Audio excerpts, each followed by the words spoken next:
Welcome back for another episode of Sunday SoulDay, fueling your mind, body, and soul with soulful conversations and life-changing insights. Today's episode is sponsored by Leadership Garden, a coaching ecosystem created to provide women and men with the safe, supportive space to rewire leadership identities, prune limiting patterns, and grow into purpose-aligned roles. The platform cultivates holistic growth backed by neuroscience for leaders, working parents, founders, and teams seeking to lead with authenticity, alignment, and wholeness. In this episode of Sunday SoulDay, we sit down with Shay Sweat, a former Microsoft organizational change manager turned entrepreneur and cultural strategist. From building A Few Wood Men, a luxury legacy brand scaled to $3 million, to navigating the road to exit after deep burnout, Shay is redefining what it means to lead with authenticity, purpose, and intention.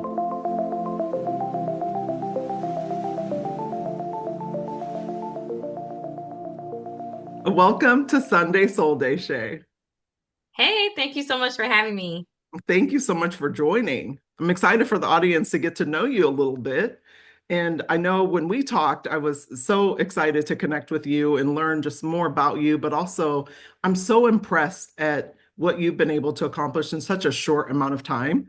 So I thought we'd start the audience first with just your background a little bit, because you held a role at Microsoft as an organized change manager. Like, what sparked your decision to kind of step away from a traditional corporate job and then step into entrepreneurship?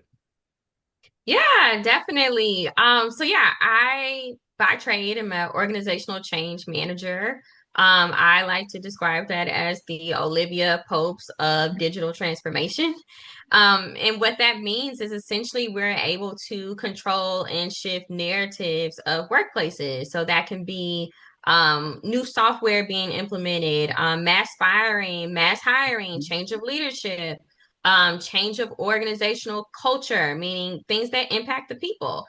So we do a lot of work around that, and I've always had a passion for it. That's where I've been in that domain at least the last 10 plus years. And so, even at Microsoft, one of my reasons for stepping away is because we embody so many things. And my role there was kind of minimized to more of an admin, which is not what I do well.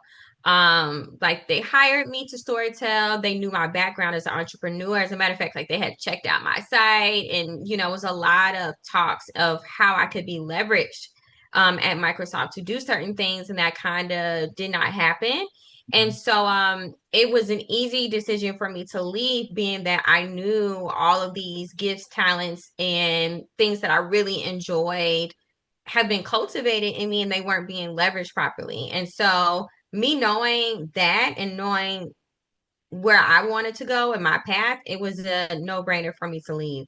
And then essentially with what I did as an organizational change manager flourishes in what I do as an entrepreneur, because your main goal as an entrepreneur is essentially to storytell. You want people to buy into your vision. You want them to buy into your goals of where you see your company, where you see your products, where you see your services. So it is some overlap. The titles are different, but it is some overlap in terms of like destiny paths. Oh my God, I love that. And I love that you knew that they weren't utilizing, a lot of your superpowers and stepped away. And I think a lot of times we get kind of, especially in larger organizations, we get kind of pigeonholed into doing like a more narrow role. And it really, doesn't like light us up, and it doesn't Yeah. do us like, any justice for our skill set. So then come time promotions and all those things, it's like you're not even able to climb the right ladder because of that. Exactly. And for me, I knew day one. So I had did new Wow. hire orientation and it was amazing, right? So Sure. me understanding branding, voice, mission, authenticity, culture, it was everything that it was supposed to be. And then after the orientation, it was like, all right, what? So I'm like ready to go, ready for all of these expectations and promises made. And it was a completely different scene. And I was like, oh, this is what it really is. the overall company, and think of it, Microsoft has this huge name, huge presence, right? Global Mhm. domain, and who wouldn't want to work there and be a part of that, right? So that's what you're being bought into. Like, I want to be part of this mission. I want to contribute to the world. I want to be progressive and make change. And so that messaging they have as a collective, but in my individual department of where I was supposed to orchestrate change did not exist. And I was like, this is a contradiction. And so the first day I knew it, and I was like, this is not gonna work because you're saying one thing, but your actions are somewhere else. And so it wasn't incongruent. Like it wasn't in congruence with me rather. And I was like, this is not in alignment. And so I knew that first day, and that's something that I wrestled with a bit because I was like, man, I have this name. It means this, but I don't want to be here, right? This is not going to work. And so that was a lot of internal pressure and conflict that I really had to sort through because I knew a lot of people will question me about that. And if you're thinking about the system in its entirety, it's kind of like, how dare you leave, right? How dare you not walk into this and do these things and just fall into it? But I knew the first day I was there that I wouldn't be there long. Well, and it's so interesting too, because you talk about alignment, which is so important in all areas of our life, yet we're so misaligned in so many areas, from relationships to our jobs to our friendships, even, and even sometimes our family ships, right? But one thing I think that's difficult, in addition to being aligned or misaligned, is also like preparing for that leap, like, mind, body, soul, but also financially. So how did you prepare for that? Like, were you prepared for that, like financially, mentally? Yeah, so when I left, well, prior to me being at Microsoft, I was still an organizational change manager in other capacities. So I had been doing it for years. And so I was in that space for years, meaning I had a nice safety net. I had, diversified my portfolio in different ways and investments and things like that. So I always had a means of safety. Um, and I would advocate for people to have a means of safety, meaning, you don't want to just have an abrupt exit. But in some instances, that may be your deck of cards. So, I'm not going to say that's a end all be all, but for me, I did have a little bit of a blanket there for when I wanted to exit. Now, the way I did exit was probably something HR probably wouldn't advocate for you to do. But I have been talking to my therapist about it for a while, where I was like, hey, I'm here. And, every time I bring up these issues that I'm seeing with, who's over me at the time for leadership, they're just like, oh, no worries. He was a white man though. So he's saying no worries to me. And I'm like, no, I need to be able to perform in this way. These are the things that early on in our negotiations, they were expectations for me. So how am I able to deliver? Right. So a completely different approach in terms of like how he saw things and how I saw things for myself. But I knew the outcome of what it would be, being that I'm a Black woman. So regardless of whatever you're talking about, if I'm not able to deliver in this capacity and you guys don't have the environment for it, I'm the scapegoat, not you. So like But that you're was a still held thing. to that standard regardless. Exactly, regardless to whether, the frameworks are there or not. And so that was a part of it. So I was having conversations with my therapist at the time to really say, hey, am I irrational with wanting to leave? Am I just spazzing? Is it just me? And we kind of processed through that a bit. And she was like, no, I don't think so, because you said that, a few months ago. She was like, this is a recurring theme with you. You keep bringing it up. So it's not irrational or erratic. It just may seem like it in the moment. And so literally I was like, I don't feel like I should continue here. Now, where they did me a bit of a disservice is I tried to go through all of my paperwork, what I signed, bonus, all of these structures. And I was like, hey, I don't have anything that's not keeping me here. Am I going to get an exit interview? Like, what do it look like and stuff like that? What benefits do I have left? So it was things that I kind of wanted to make sure I do my due diligence before exiting. Before I made an abrupt exit, meaning I sent an email to my team. I was like, hey, effective immediately, like today's my last day, letting you guys know. And it went all the way up to my SVP, which is kind of like your VP of a department. And we would regularly meet with this individual, and he was so upset, not because I was leaving, but because what I was expressing to him, he also wanted to leverage. So that's also a component and piece of why I know I was justified in leaving. And it was because he was so upset. Like he sent me a separate message. It was like, I know you're leaving the company, but if it's anything that I can do for you ever, including you coming back or whatever, I'm letting you know I have your back. And he's all the way at the top, right? And he was like, we failed her. Like we failed this person who had all of these gifts and talents and things. And through our red tape and our processes and our systems, we weren't able to leverage this talent. How many other people are we doing to that? So I was able to make a statement that way. But I would say to anyone, do your due diligence. Make sure you know, see if you have any benefits, time off, things that you want to be able to leverage if you decide to leave or make that type of jump, whether it's entrepreneurship or sabbatical, just time off. Like one thing that I do want people to know too is you don't have to jump from thing to thing, right? Oh, you're leaving this job and now I'm 100% an entrepreneur. No, give yourself time to grieve, rest, do nothing, pivot, you know, create a pathway. But also do due diligence with saying, okay, maybe I need to have a 6 month nest egg, 3 month nest egg, 1 month of resting, you know. So for me, that was kind of like the approach I took, talking to my therapist, mapping out a quick plan, going through all of my benefits that existed, and then really cultivating a path to say, okay, you have 4 weeks to do nothing. And then after this, you know, you can do XYZ. Yeah, and in addition to that, it's like I think we live in such an or world that it's so important to embrace the and. So you can have a job and work on your, side hustle until it becomes You a, should. You and should. you should. If I were in a traditional job, like I would have done that, but instead, like I was already out of, my company that I worked for and I just went for it, like full gusto.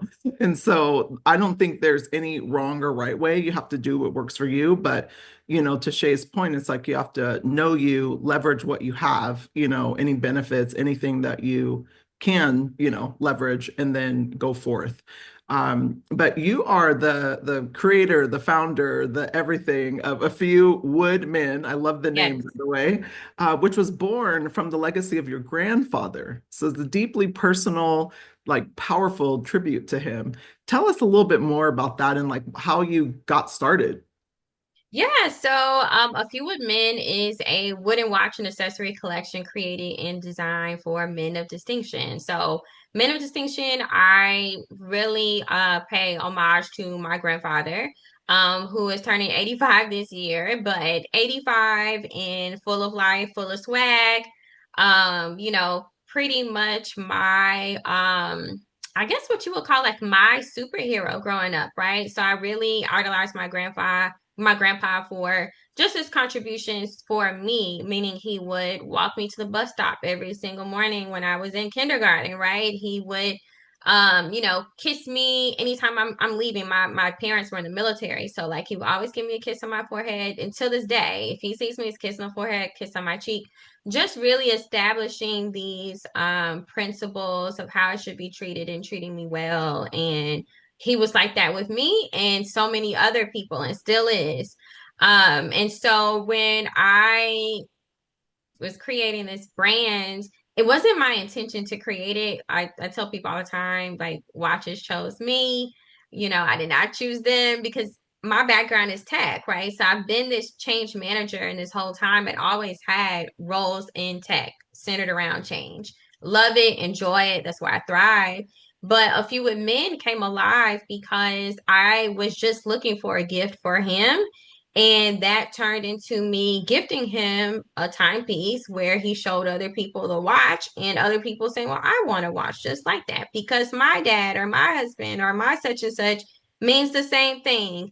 And they would want to pay me money, right? So the whole point of entrepreneurship from that aspect is you're solving a problem. And if people are willing to pay for it, that's how you know you have a viable product. So it was like, okay, these people are trying to give me money. I'm not trying to take your money, but they keep asking me how they can get the same thing because they wanted to experience the same thing. And so that essentially turned into A Few of Men, and that brand grew and it grew and it grew. So much outside of myself. So we've been able to serve about, I think, 13 to 14,000 customers to date. So a significant amount, strong and mighty community. I would say where people see themselves in the brand, they see their sons in the brand, they see family members or people who they really want to honor within the brand and what it represents. So that organizational change management had really came in with being able to showcase that story and highlight and illustrate this ideal person, to where the customers who purchase, they see it, they feel it, and they know it. We get very good reviews in terms of people saying like, I know you care deeply about this brand because of how you packaged it, right? Or when I looked at the name and the naming conventions for this, it signifies this person.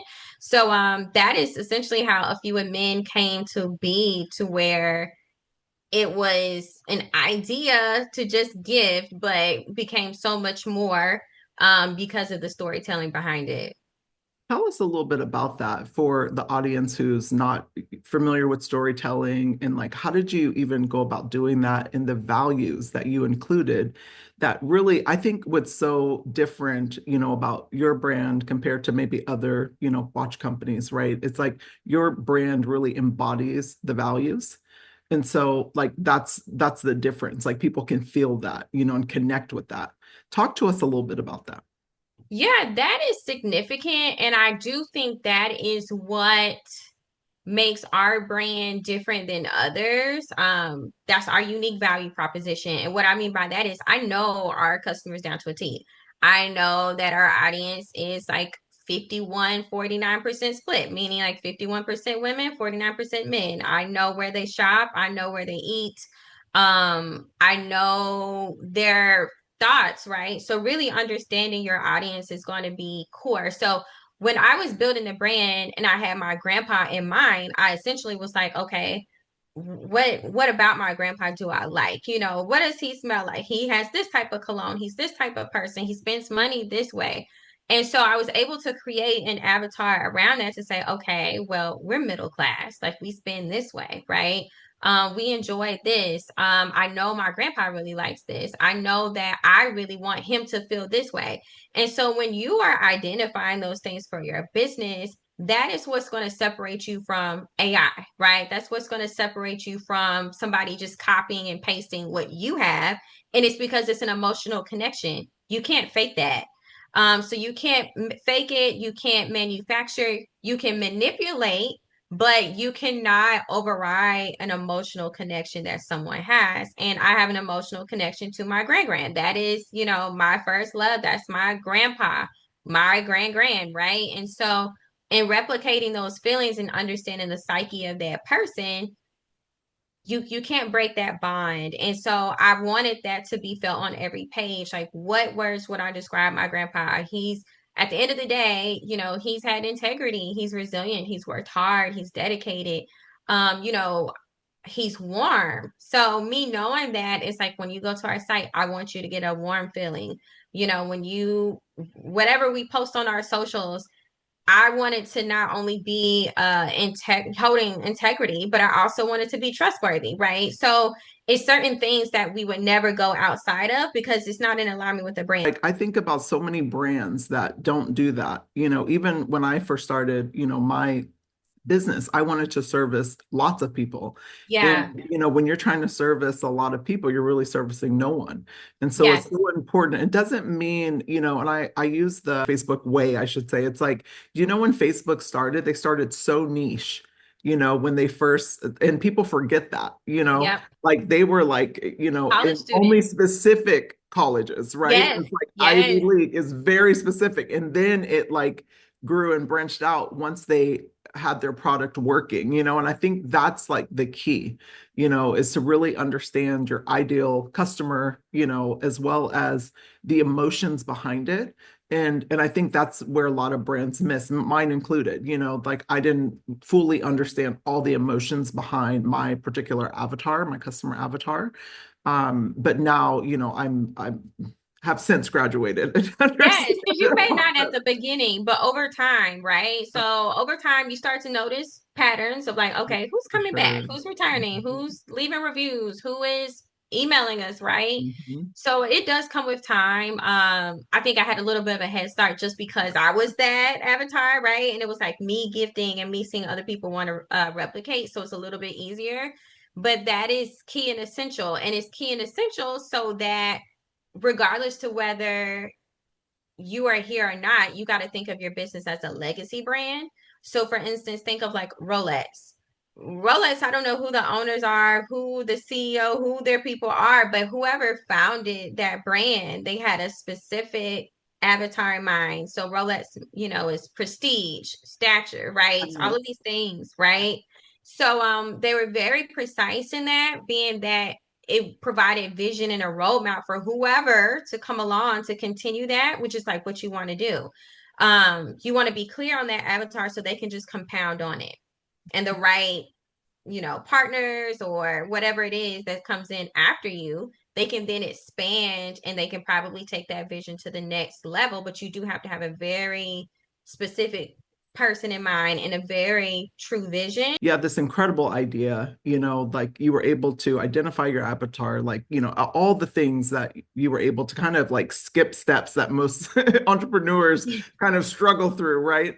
Like, but they're juggling so many roles initially. What was your experience like? Were you like trying to do everything yourself? Like, when did you start hiring? How did you hire the right team? Because I know that it's so critical, right? Like, in order to scale and to move faster, how did you navigate that for Yeah, our this newer is founders? a really good question and a layered question. And I say that because it depends on the approach. And Mm. what I mean by that is something I've had to continuously like learn and tweak.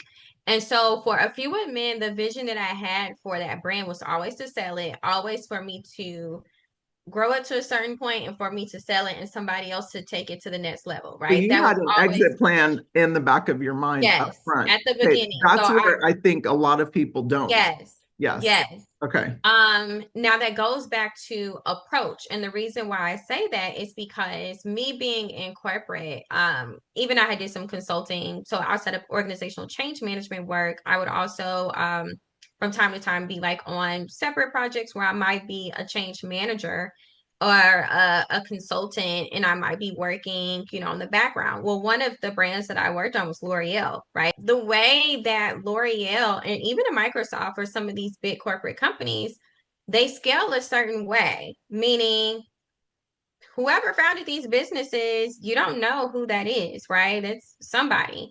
But they also have a CEO or CFO or CTO, these people who are very smart, strategic, usually resourceful, and they are able to scale the business to those heights.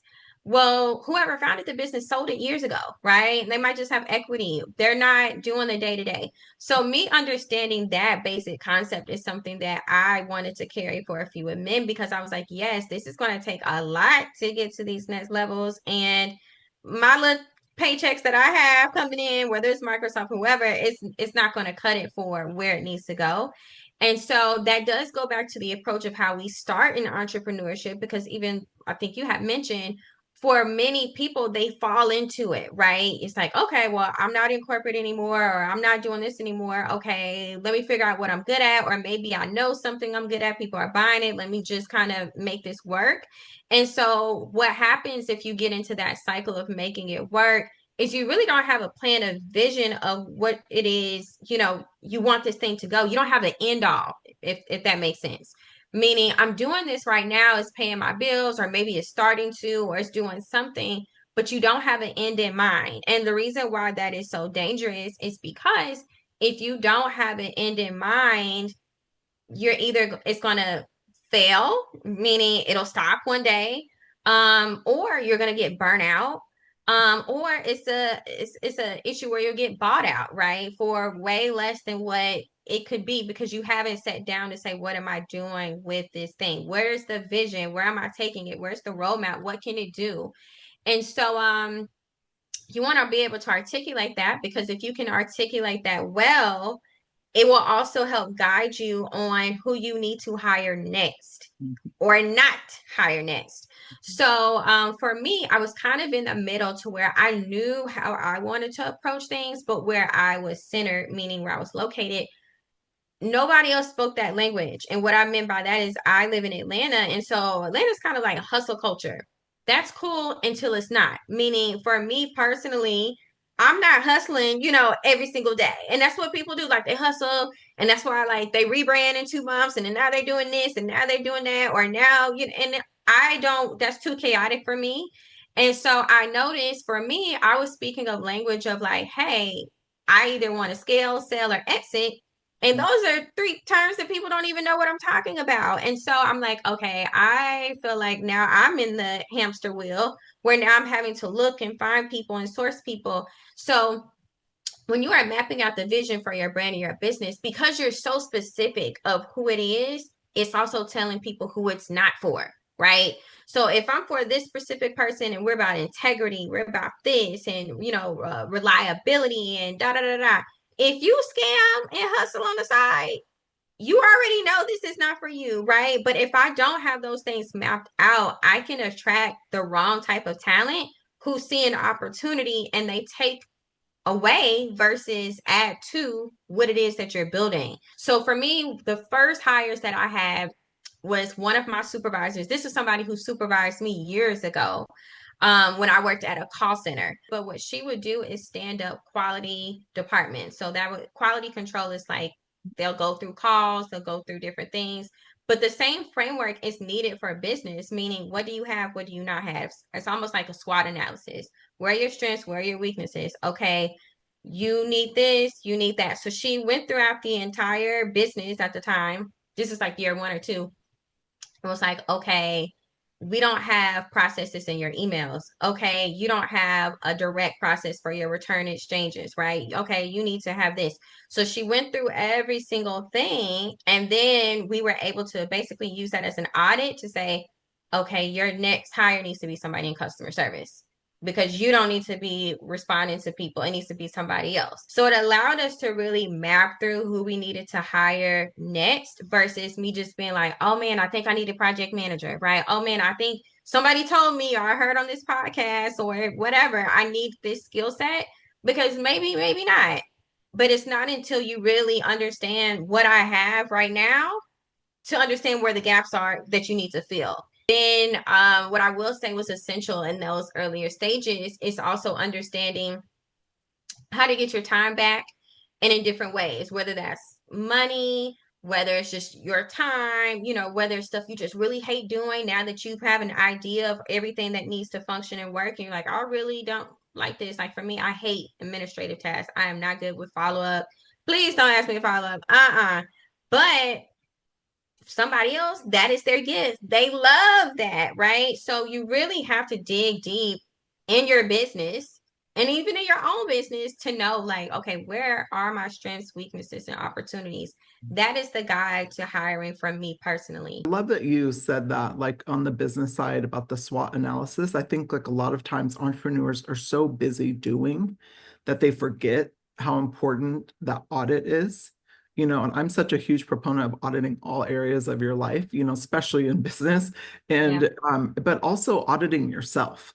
Yeah. Understanding like, and this is where you have got to be brutally honest with your strengths and limitations and understanding what you like, what you don't like, what gives you energy, what doesn't give you energy, and Yes. also like where are your shortcomings, and Yes. hire not just cultural fits, which is very important, especially when you have a brand like yours, like making sure people are aligned to that brand, but also like what are the cultural additions, what are people going to add to your organization that maybe you didn't even think of, you know, Yes. that's when you start getting the gifts. So I love that you touched on a lot of that. What I have found, I coach entrepreneurs as well, and I've coached a lot of people throughout my career working in tech as a chief people officer. I have found that a lot of people operate in a very fixed mindset and Mhm. not a growth mindset.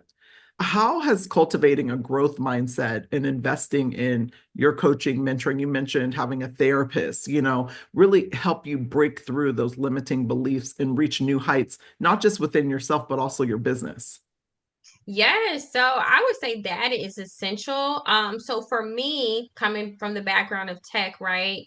I think in the agile world, one, it is to be agile, but you hear the notion a lot of failing quickly. Now, that's something I still kind of process through because I feel like failure has such a negative connotation.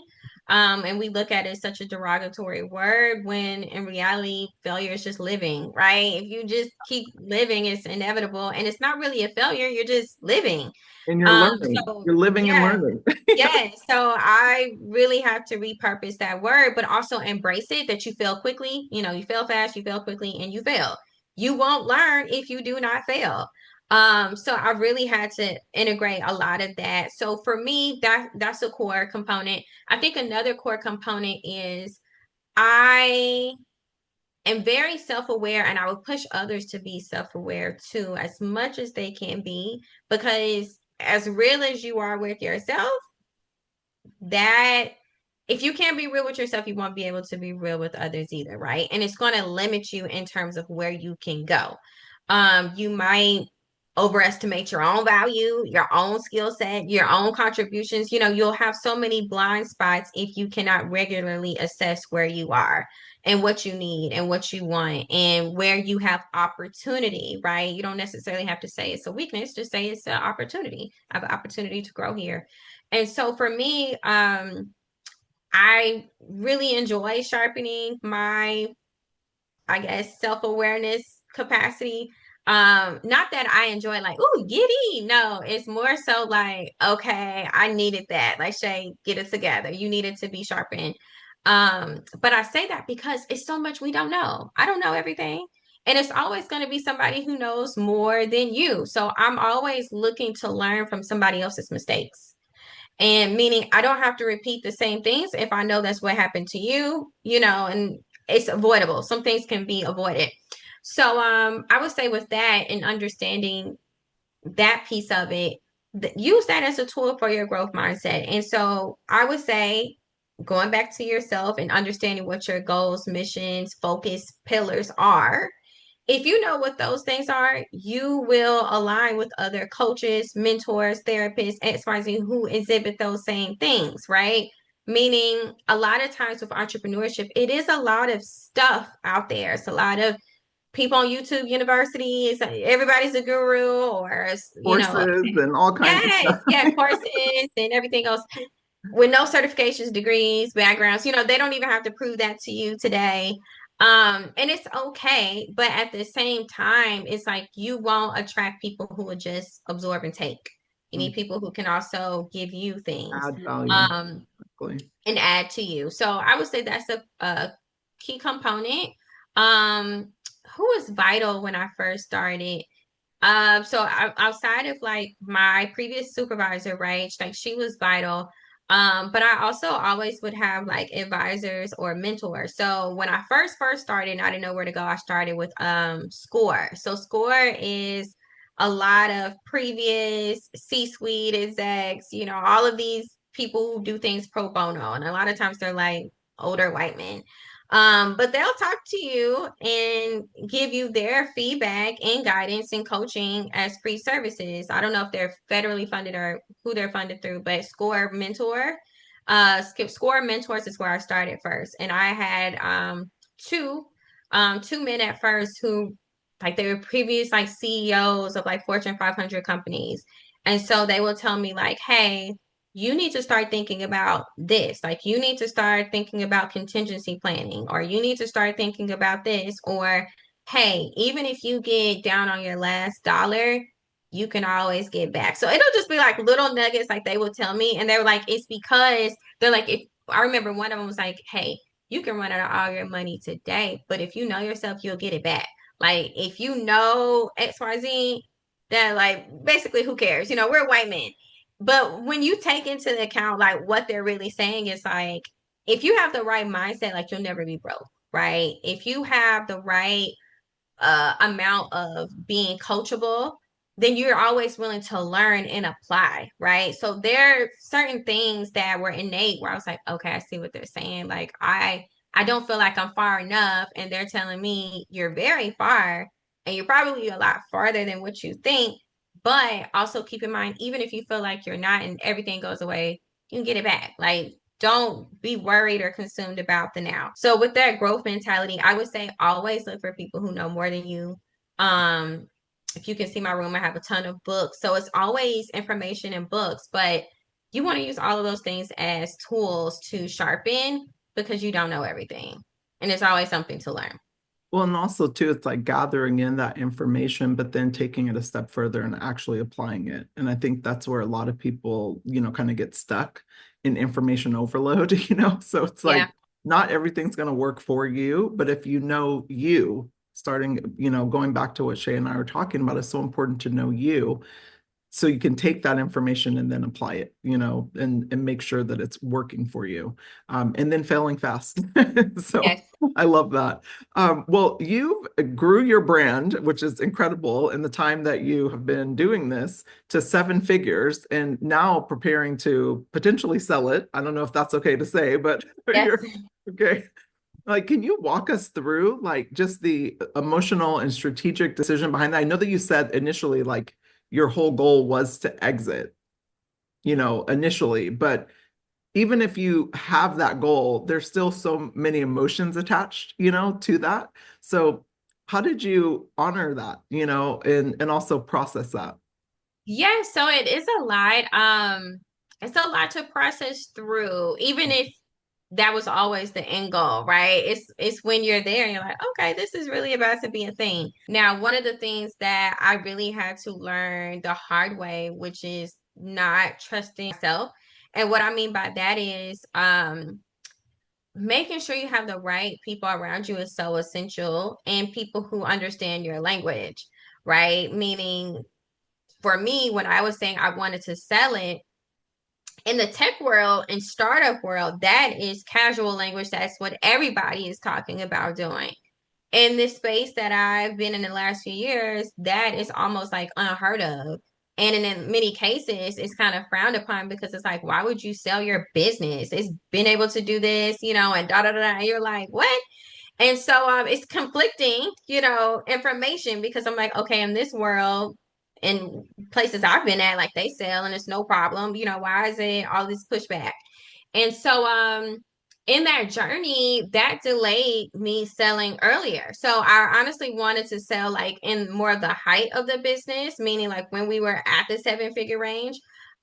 Because it was like, man, okay, if I can sell right now, obviously the valuation will be a lot higher. But because I had people who didn't understand my language that I was speaking, they kind of told me no. And in a sense, it kind of eroded my self of knowing and worth because I was like, dang, now I'm feeling bad about my decisions, and now I'm not understanding, what my real contribution is. And now I'm feeling like, okay, maybe my roadmap is flawed, right? Maybe I'm not on the right path. So it made me second guess because my community that I needed was not present. During those process of me feeling or going through delay, I experienced burnout. Going back to, having the right team and, communities of people for you to hire. So I was hiring people paying like really good salaries, really good, where I'm like, okay, wait a minute, we're not corporate. That's something I'll tell people all the time. We are not corporate. We don't have a corporate budget. We're not sponsored. But you get in a cycle to where you're competing like you're corporate, but you're not, right? Why are we competing with Rolex and the likes thereof, and they've been around 100 plus years? Why would I do that? But to appease like this same audience and, that's what they're doing. Now I'm incorporating some of those bad habits. And so essentially I experienced burnout to like an extreme level where I was like, man, if I really think about it, I've been working and doing a long time. As I grew my business, I also worked full time as a change manager. And I do tell people you need to work because you need to be able to funnel money into your business. It's expensive to be a business owner. So it's like I was doing all of the right and somewhat wrong things at the same time, which was like conflicting. And so during that process of burnout, I really took a step back from the business, like maybe 60 or 70%, where I was like, hey, I never intended to wear all the hats, and here I am wearing all the hats. I never intended to do the social media, the emails, the this, the that, the da da da da, and I'm doing all the things I said I never wanted to do, and that's why I'm burnout.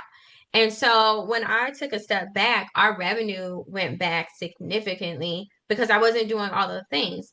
And I really had to process through that because I'm not going back to that either. Like, I don't care if the revenue goes to zero. I'm not going to lose myself just to say we're still at seven figures and da da da. No, that's a vanity metric.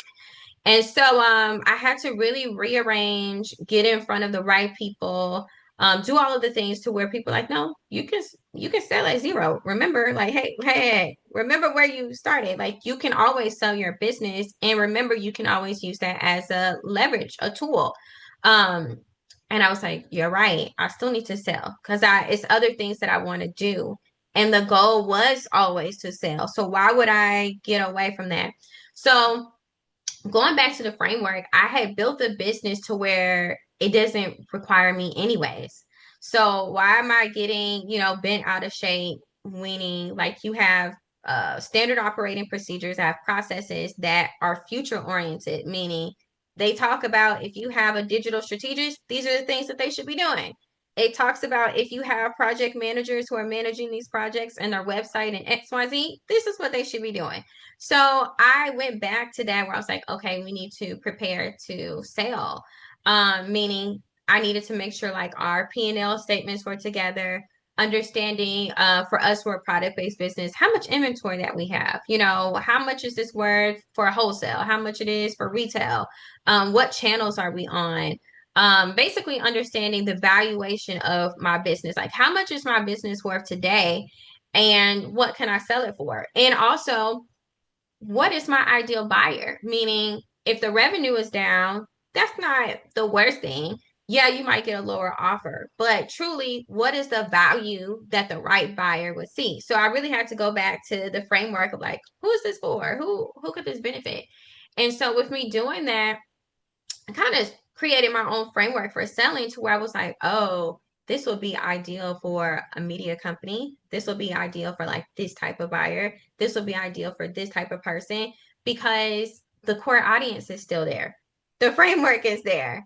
The email list is there. The pillars of the brand are still there. So it's all of these foundational pieces that, yeah, it doesn't require you. It just requires resources and the right resources. So if you sprinkle a little money on it, it can propel to way more than where you got it to without you, and you're not attached to it. And so I'm in the process. I'm talking to a few sellers now. We're closer to where it needs to be. But essentially, the ones that are serious about the brand and taking it over, the revenue is not the issue because they understand the market fit. I've already proven that, meaning we already have an audience that exists. So it's like, okay, if she can get $1 million and $3 million over time with her little resources, our budget is way bigger. Our platforms is, 10 million plus. How many people can we get, right? And we have way more. So understanding like what you have in your wheelhouse is essentially how you would attract a buyer, making sure your P&L, your financial statements are correct. But also understanding like, okay, what do I have to offer that's valuable to them? We already have an email list, we already have an audience, we already have these things. We're not even talking about social media. Like those are cool, but what they really care about is because anything can be manipulated, vanity metrics, if we're talking about socials, they do care about like who's on your email list because they want to know who opens it, who clicks, who buys. That is more tangible result than 100,000 followers on Instagram who may be bots. So it is a little bit of emotional, attachment, but the way that I've been able to manage it is one, a lot of us have talked about the legacy of the brand. So what I've generated is what's called a legacy clause, meaning with whoever is the, buyer at the end of the day, they basically have a legacy clause, meaning it's only certain like they can't wipe the brand away completely. It's still certain things that they have to maintain because that's the legacy of the brand. So Mhm. it's like if they're in violation of that, like it can void the contract, it can be fees, it can be certain things. But we do have a legacy clause that we've talked about, and they also have understood the audience as well. So making sure they understood. Another thing that I wanted to be sure that I did too is I still have equity in the business, even though I'm not 100% operator. So me still maintaining equity allows me to still be, incentivized in a sense for however much they put in the brand and they grow it, right? So if they scale it to these new unfound levels, I still can get a portion of that and, be incentivized for what all I've been able to do. But it allows me to detach without fully detaching because I still have a piece of the pie. And that's essentially how a lot of companies do it. So if you even think of like I not the best example, but yeah, whatever. Like a Tesla, Elon must have not start Tesla. He bought it. So he bought it from two founders who had the idea, right? Like, and I think they might have started like the first sketches of like maybe the 1 through 5 models. I don't know the specific names, but they had the designs in mind. They had started the brand, they had all the things, but they didn't have the resources, the infrastructure, or money. He did, right? Connection wise, he has all the money, all the access, whatever. So when he bought Tesla from them, I think what their agreement was, he wanted to be looked at as the founder. So he bought like founder rights from them. And so now he's looked at as the founder when he's really not. But he was the one who could take it to the next level and bring their ideas to light. So if you understand that concept, however you feel about the brand, those founders, I'm sure that they're okay with what's happened because he did a lot more than what they could do. They probably Well, burned through think their about wallet. Facebook, you know. Yes, or Facebook, another one, Facebook was right? not his idea, Facebook, but and that's he was able yes, to take his knowledge of coding, yes, and then do all the things he's done, but it wasn't yep. his original And idea. he also had a little bit more of a vision for it, right? Like, hey, we can Exactly. really take this. Exactly. So it's okay to do that, being that it's like a saying that says like ideas don't belong to you, which I feel like is a true statement, right? So it's like we can enact it, but it's not for us to have forever and ever and ever, and then we keep it so close to our hearts.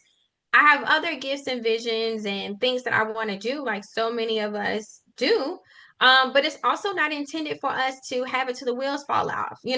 Sometimes it's for us to Especially not in this digital start. world that we live in where people are stealing ideas left and right, Yes, like because they have the capital to run, because they had the you capital. know, like, Right. I mean, from books to all sorts of things, Everything. So what would you think is like really important, for entrepreneurs to understand as they're setting up their businesses for sale, like even if an exit isn't in like the immediate horizon? Yeah. So I would say for every business owner, every entrepreneur is to have an end in mind. And you having an end in mind is usually one of three things. I'm either going to sell it, I'm going to exit it, or I'm going to scale it. They all require different things. But if you have an exit or a sell in mind, or even to scale it, it's going to require certain things from you. And if it's an exit or, a buyout of sorts, it's like, okay, what do I need to prepare? So for me, the way I prepared A Few Women was prepare A Few Women so that it can operate without you, right? So when even if you are wearing all of the hats, that's where you really want to have that audit done of, hey, how much of this needs to involve you really, right? Do you need to be wearing all of the hats? Is it an opportunity for you to automate? Is this an because you have to think of yourself as a CEO, even though I hate that. And I say that because a founder and a CEO are not the same thing, but a lot of times we use them interchangeably. But it's like if you And think they can be the same thing, like they not the can same thing, be, but they can be the same person, but they're not the same thing. That's yes, what I yes. tell people. I'm like, do not get confused. Do not get Be the same confused. person, but not the same thing. Yes, not two different roles, right? Completely. So two different roles. And a lot of times people see them as the same. And I'm like, No, no, they're they're not the not same. That's why you interchangeable. can have a Fenty Beauty with the Rihanna, but she also has a Hello. CEO, right? Exactly. So she's not in there analyzing the numbers and doing all the things. And a lot of times going back to what we're good or not good at, you may not be good at those things either, right? So why are you trying to do something you're not good at? Which is a different conversation. But what I would say if like you're preparing for exit is like you are setting up your business so that it doesn't require you. Finding those opportunities where you can fill a gap, again, automation, or where I was heading with that point of being a CEO. CEOs are not getting paid $5 an hour, right? So you can't think of yourself that way. Meaning, hey, if I think of myself as a CEO, CEOs typically are, let's just give it a number, anywhere from $150 an hour and up, right? And that's like on the lower end. So if you're thinking about yourself as a CEO, what tasks, what $5 and $15 tasks are you doing that you shouldn't be doing, that somebody else should be doing, when you really should be getting paid, in a way, your $150 hour task? Like what tasks equal that? Meaning strategy, vision, where are we taking the brand? What are we doing here? You should not be in these, you shouldn't be doing HR tasks, right? Like you trying to figure out hours, you going back and forth with this person. It might not even be you hiring, right? It's certain things that we're doing, wearing all of these hats, which are menial tasks, which kind of demean and take away from our creativity as founders, right? Our vision, our levels of like, oh, what can I bring to life? Because a lot of us, even when we become entrepreneurs, it's because we like building and creating these things.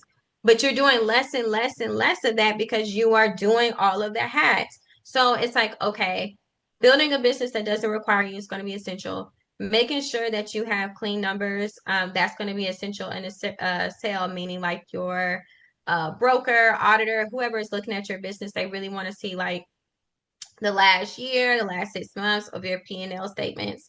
And making sure that the right things are reflected. One of the things that happened to my business early is I did not realize that inventory needed to be part of our P&L. And that messed me up for about 2 years because I was paying these accountants, CPAs, all these people, but their focus was entrepreneurs, but not product based. I didn't even realize you needed to have somebody who was focused on product. And they didn't either because guess what? Social media tells them I just do, accounting for entrepreneurs. Well, it's different levels to entrepreneurship. So literally I had a broker who told me, he was like, hey, if you were able, if you were ever looking to sell right now, people wouldn't buy from you because your inventory is not accounted for. And I was like, what? So that was like a huge thing, meaning I don't know everything, but a lot of people, if you don't grow to know things, you won't know them either. And I was also saying like understanding your numbers, meaning being data driven. I see a lot of founders where because we do enjoy the creativity and the making of all the things, we're more fixated in Photoshop and Canva than you are in like what your numbers are actually doing. So I like to tell people all the time, I like to focus more on what's under the hood versus like the aesthetic. Because a lot of times things look pretty, but then when you go under here, you ask people like, okay, what is for us, like your average order value? We'll call it like an AOV. That's me understanding on average how much people spend with us. It can be good or bad to the right person or right buyer. It doesn't really matter because it's telling me opportunity. Most e-commerce brands average like $80, Yeah. but yeah, so it's like $80, but also it tells me opportunity if I know that most 10 million and $100 million brands average 600 and up, right? So what that would tell me as a buyer is like, there's a lot of potential here. If she's already at 200 and we can, create a new product line that costs more, we can get it up to 400. And if we can do this, we can get it up to 600. So it's not a matter of being scared of the data, like, oh, this is a bad number, they're going to look at it bad. No, for the right person, if you understand your data, I know how to interpret it to where we can get it. That's a CEO's job, right? Okay, let me do this, this, this, this. So I would say understanding your data, that's the biggest thing I see in I a lot think of that's a really big one, like even yes, for not just for, like new entrepreneurs or, people who maybe have been in the game for a couple years and just have a small kind of team. This is even for larger founders, like yes, large organizations that get VC funding, like you will not, I mean, maybe I know you're not surprised because you work in tech, but I mean, to the audience who doesn't, you would be shocked at how many CEOs don't know their numbers. Don't they even don't know know what numbers to know, to exactly. because they're too busy in the weeds, they want to Yes. meet before we hire, I want to meet every single person. It's like, okay, that only scales up to a certain point. Like you are one person and there's only so many hours in a day. Like you have got to like relinquish some Yes. trust out I from your see team that. to make that Yes. right decision, so it's like it's so important not to be in the weeds, but to really like and not just work in your business but outside of your business, so then you can see the larger vision, but also like understanding the data is so important because then it helps you make better decisions. Yep. And to your point, that's also an ego thing, right? So it's like, why do you need 100%. to meet every single person? So that's what I even mean with like the personal development stuff of like checking you and auditing you and understanding, wait a minute, am I doing stuff like, does this really have real merit or am I just doing this to satisfy me? Because I do see that with CEOs all the time, or again, they may be doing all of the things that are socially accepted, right? So they're on this podcast, they're on that, they're doing that, they're on this magazine. It's people who I know who have top tier visibility. And I know for a fact because I've seen their back end, we at our peak and even now, like we're slowed down just because I'm not doing all of the things. And I'm like, okay, this next person buys, they'll be scaling it a lot more. But I would say, even with the business kind of on an autopilot and it's just being maintained right now, we make more revenue than they do. Oh And yeah. you're on, I'm not going to name magazines and stuff like Oh, that, of but course. they're very visible, right? So they're doing Well, this I type would of say likes and visibility doesn't it equate to does not numbers. translate, likes, followers, none of Yeah, that. all So that. Yeah. none of that, those are vanity metrics. So when Yes. I say data driven, that's why I really hone in on that of like understanding your leverage. Because going back to the initial conversation, when I knew I wanted to sell or exit, I even had companies in mind of like, okay, who would be a company that you would want to buy you or want to acquire you? What would they be looking for? So essentially, I was like, oh man, it might be like a bigger watch company, say Fossil. Let's just use them as an example because I think I have them written down. Fossil at one point was very popular, and I know they've expanded into like glasses, eyewear, all of this other stuff, but Fossil is still a known name. Well, if Fossil ever wanted to tap into like the black consumer, they're not going to do it with what they got going on right now. But that's my audience, right? So my audience is very much a leverage tool because it's like if we are trying to expand into black consumers or we're trying to diversify our base, which every company is, don't let the media tell you different. Okay, how are we going to do that? It's not enough if we just have black people in the commercials or black, how are we doing that? So my brand, even in that aspect, could be viable to them making a purchase because it's like, we just want her data. We want her email list. We want her pixels.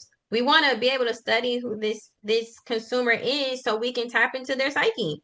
Which is So so much more efficient, time efficient, yes, than to try and create that and think about all the yes, resources they have to do to create that yes. when they can just quickly acquire.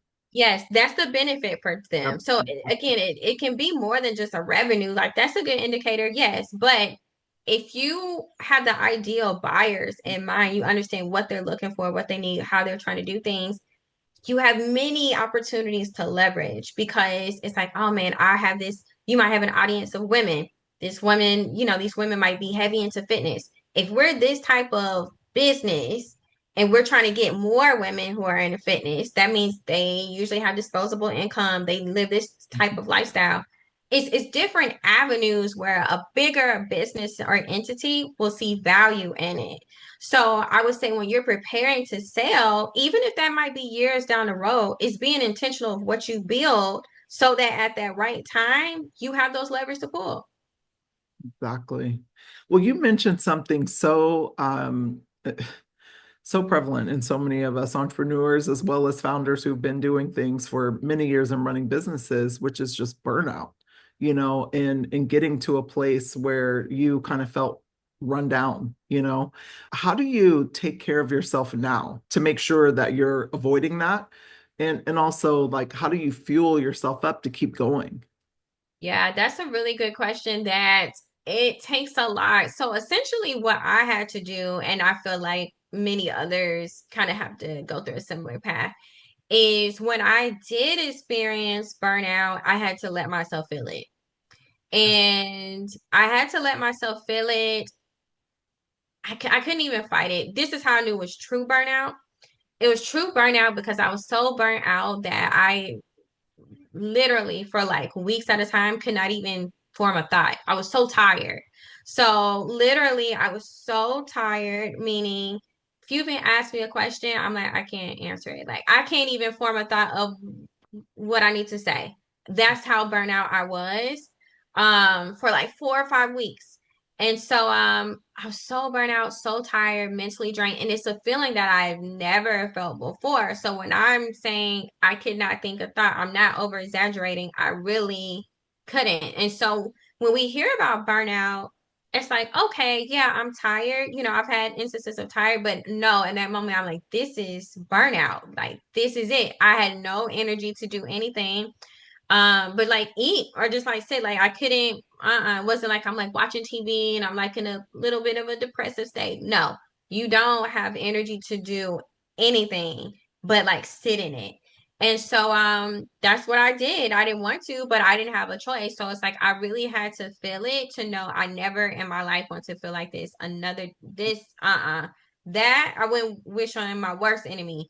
But I had to sit in it and I really had to allow things to unravel, meaning if you are a perfectionist or, like myself, or a high achiever or high functioning, your whole life, or at least what seems like it, is you always doing stuff, making sure stuff doesn't fall through the cracks, making sure this person is okay, making sure you send an email, making sure you do follow up, making sure you do this with a smile. You're performing. And I really had to sit in me not performing, not only because I couldn't, like literally couldn't, but also for what? Like, I realized that even at Microsoft, because when I first got there, I was like, okay, I'm doing all these things.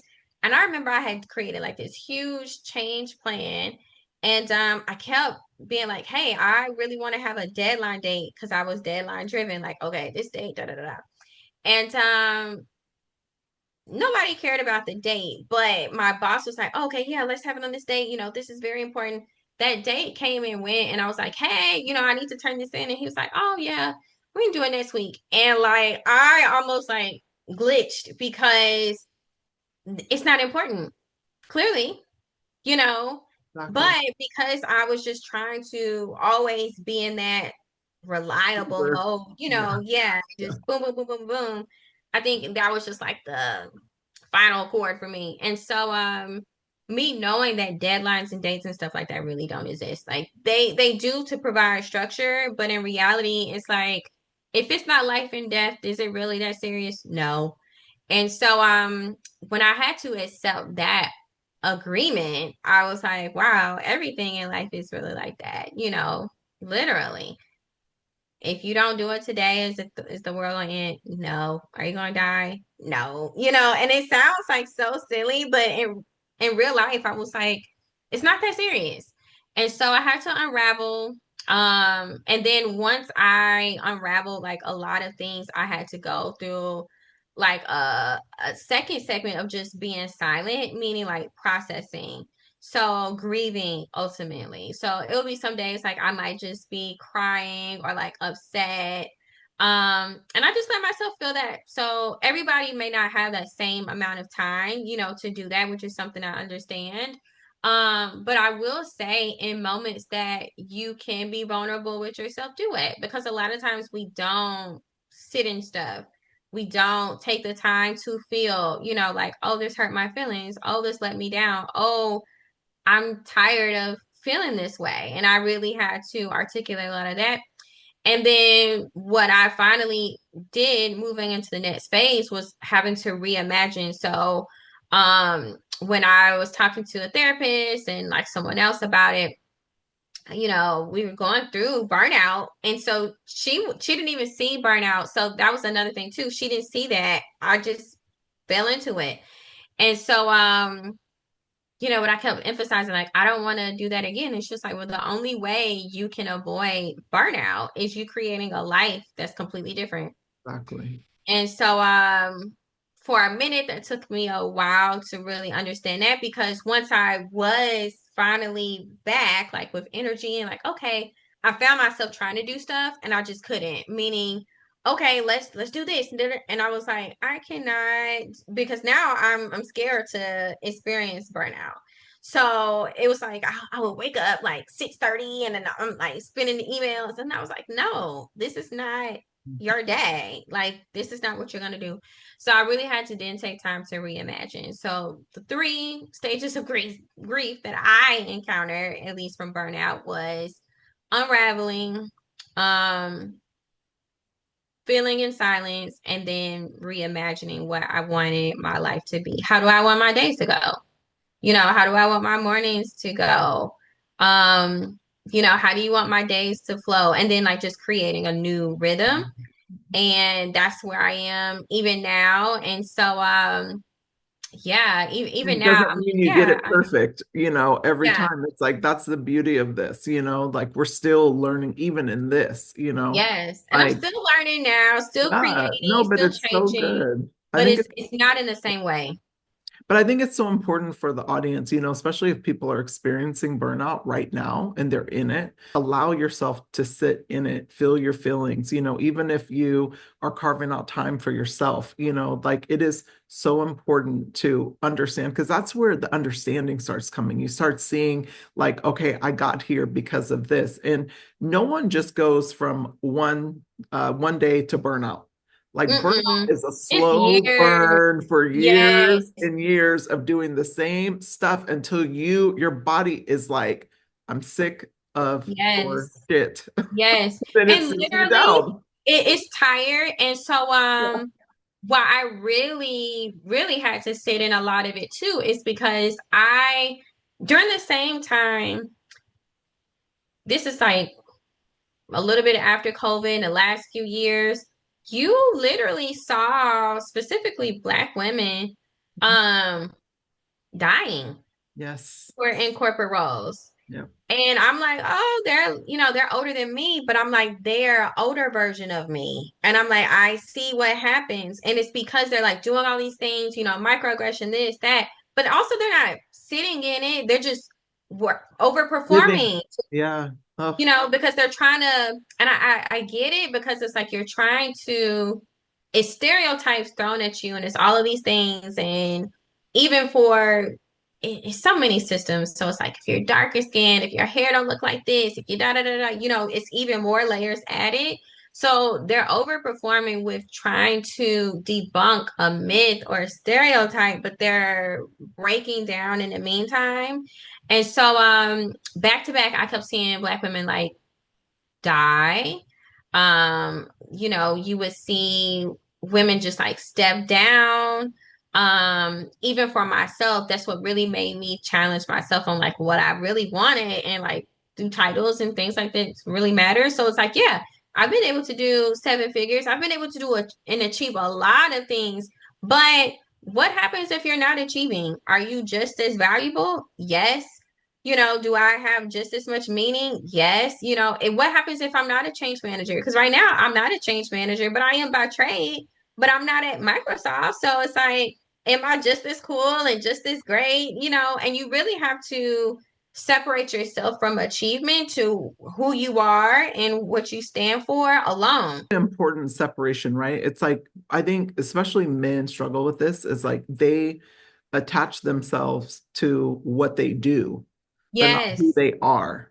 not who they And are. they blur those lines. And, women chasing that corporate ladder do the same. I remember I was having a conversation with a childhood friend, and she was upset that her partner, didn't respect her hustle to climb the ladder and, kind of get all the things. She's like, this is who I am. And, lovingly, I corrected her, like, and reminded her that I'm like, that is what you do. It's what you do. I'm like, but that is not who you are. I'm like, who you No. are is you as a person, because what if that Yes. goes away, And it Yes. does go away. We've seen it in the last Yes. few And years it with will all the go away. terminations, and Yes. people getting laid off. And now we have so many people on the market. So it is so important to understand you first, Yeah. and separate that from what you do and understand that you are more than enough with just you before Yes. you do anything else, And so Yes. I love that you mentioned the sitting with the feelings, but then also like allowing yourself to unravel in that, and then reimagine, and reimagine like what your life can look like. And give yourself permission to change if that changes in a year or Yep. in a few months down the road. You don't have to stick with this new version and then Yep. write that out. It's like you can keep reimagining yourself, Yep. so that's important for the audience. Oh my goodness, like during that time, and I'm sure looking in your room, you read a lot of books, but give me like, okay, I'm gonna try and get this from you. Give me one book that really helped you on your journey, like maybe as an entrepreneur or like a self-help book that you would recommend to the audience? You know it's going to be very funny. That's not even mind-boggling. I'm looking at all these books, and the book that comes to mind is it If You Give a Mouse a Cookie? No, Who Moved My Cheese? Like those two books, they're children's books. The reason why is I read those books as a child, but I would revisit those books. So, Who Moved My Cheese? I might have read that in like third or fourth grade. And then it's another book that's like If You Give a Mouse a Cookie. And what it is, both books are so funny. It's kind of about like boundaries and different things because like the book that is about if you give a mouse a cookie and um, I hope that's the correct title, but it's about like a mouse and it's like they're trying to set out a trap and then they give them a cookie, but that's not enough. So like they have to keep giving them like things from what I remember. Um, but it's like the same boundary that you have to place for self in terms of self-awareness. And the reason why it's so essential to a business is even for me, one of the things that I had to really relish over is going back. It's like you always wanted to sell because you knew this was going to get too big. So, like, you knew it was going to require all of these things. And what really made me, I think, experience burnout was like me compounding things because, like, again, like you said, it's not, it just shows up. It's year over year, day after day. But what I was doing that was in conflict with me internally is I knew that if you keep feeding the monster is going to be too big for you to manage. So it's also you understanding like you're a monster, like what this may be. But also, I'm signing myself more up for more things than what I wanted to do. That's how you get into doing all of these multiple hats. So it's not anything wrong with you scaling or growing, but I would say those books are essential because they're so simple, but they're key principles with like boundaries and like honing in on self. Um, You recommend children's books. yes, You're they're probably both the kids' first books. person to recommend a children's book, but I love that because they are so important. I mean, I even think about my children's book that I wrote and published for my kids. It has my kids' names and everything, but it's around Oh, choices. cool. And it's like reminding children, but also you think about adults. We as adults forget that we hold the power of our choice, Yes. whether they're green choices, good choices, or red choices is how I, distinguish in the book. But, as an adult, it's like every choice has a, like a good or bad, result, right, of Yep. your choices. And so there's consequences that come with making choices that don't serve you. but you still hold the power. Yep. And so I love that you recommended children's books. Yes. Just keep it simple. Yeah, It's no, I always love that. these books, and I'm looking, I'm like, yeah, that's true. But honestly, Yeah. they're all saying the same thing. They're all good reads, but they're all saying the same thing. And it's fundamental Different ways, principles. Yeah. Tell me this, where can people find you? Where can they purchase if they're interested in checking out your brand? Give everybody the website. Yes, so I can be found on LinkedIn. Just my first and last name, Shanayla Sweat. I am on there pretty regularly. Also, my brand is A Few with Men across channels. So it's afewwithmen.com. If you go to our website, a few with men underscore, if you go on Instagram, and A Few with Men on Facebook and I think Pinterest. So across all social platforms, you can check out A Few with Men and follow us on our journey as we continue to grow. And then you can check me out on LinkedIn and any services, offers, or things that I have going on there. That is where those things are hosted as well. Amazing. Thank you so much for this amazing conversation. I learned so much through you. I'm so grateful. Where I'm at on my journey, I'm like always taking in data and then seeing what I can apply. So I'm so appreciative of our conversations, and I look forward to more. Yes, thank you so very much for having me. Absolutely. And everyone, as always, have an incredible Sunday. And do us a favor, leave us your favorite part of this interview in the comments below. And if you're not subscribed, be sure to subscribe. Bye.